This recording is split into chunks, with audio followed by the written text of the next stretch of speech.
now joined by Idris Muhammed of Dell'Amore Consultancy of Nigeria. Thank you so much for joining us. Thank you. Let's first look at day one of the Africa Energy Forum 2018. What are some of the impressions that you got from the first day? The impression that I have for day one of the 20th anniversary of Africa Energy Forum is a very, very interesting one, for the simple reason that almost all the sessions were centered around Africa being the most attractive investment destination for power projects, especially in the renewable energy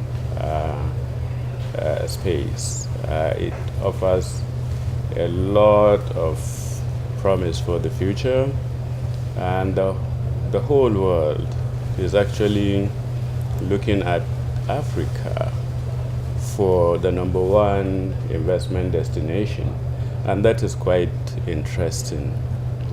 It's interesting for the simple reason in 2015 in Washington, D.C., when we had the first annual Power Africa Summit.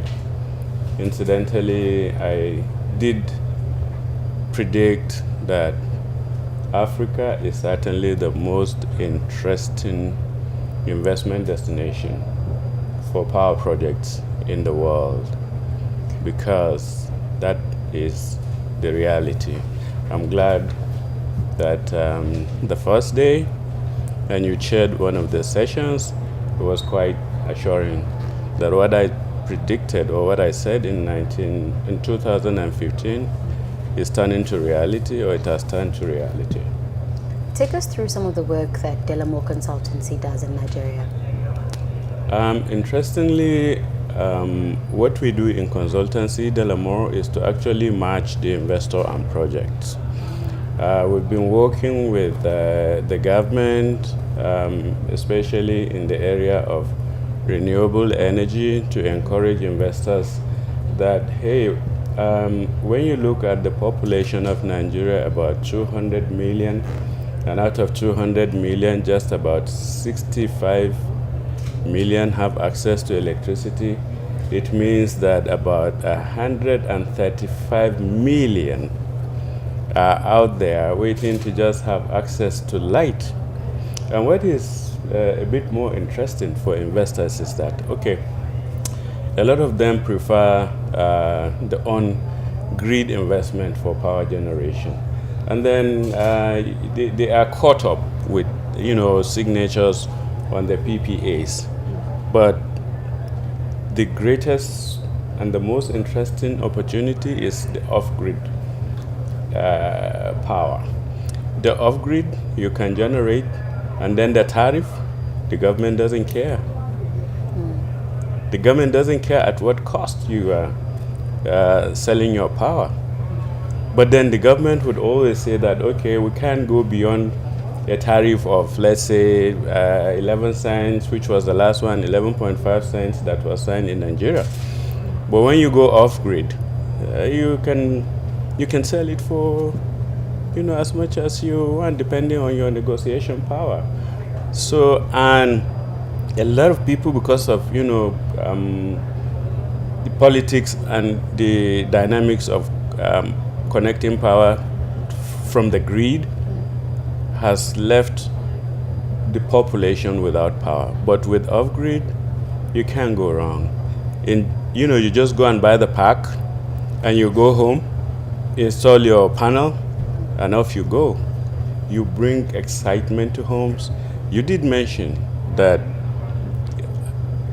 off-grid is a source of happiness, to people in Africa. And I believe that is the reality of the situation. Now, just finally, Mr. Muhammad, let's look at the outcomes of the AEF 2018. What are you hoping will come out at the end of this conference? I'm hoping that the attention of the investors would be more focused to Africa than before. So if I look at the future, it will mean that this morning there was the first presentation said about 650 million population are waiting for power.